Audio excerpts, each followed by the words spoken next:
Sunday வந்தாலே கொஞ்சம் எரிச்சலாக தான் இருக்கும். ஏன்னா அன்றைக்கி ஒர்க் அதிகமாக இருக்கும். அது மட்டும் இல்லாமல் சனுஷ்காவுக்கு வேறு கொஞ்சம் உடம்பு சரியில்லை. அவளுக்கு வயிறெல்லாம் புண்ணாக இருக்குன்னு சொல்லி டாக்டர் சொல்லிட்டாங்க. அதை கேள்விப்பட்டதுலேருந்தே அவளுக்கு ரசம், தயிர், தண்ணி சாறு, தேங்காய் பால் இந்த மாதிரியே கொடுத்து அவளை டார்ச்சர் பண்ணிகிட்ருக்கேன்.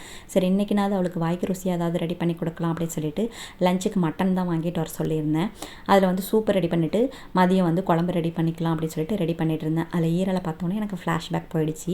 எங்கள் வீட்டில் நாங்கள் 2 பேரும், நானும் என் தம்பி தான். சின்ன பிள்ளையாக இருக்கும்போது வந்து எங்கள் அம்மா மேக்ஸிமம் வந்து மட்டன் தான் எடுப்பாங்க. எப்போயாவது தான் ஃபிஷ்ஷு, சிக்கன்லாம் எடுப்பாங்க. அந்த மட்டன் எடுக்கும்போது வந்து எனக்கு கொழுப்பும் ஈரலும் ரொம்ப பிடிக்கும், அவனுக்கு எலும்பு கறி ரொம்ப பிடிக்கும்.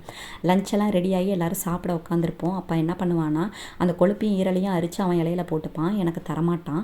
2 பேருக்கும் சண்டை, அடி, தூள் பறக்கும். என்னோடதை கொடு, உன்னோடதை கொடு அப்படின்னு சொல்லிட்டு.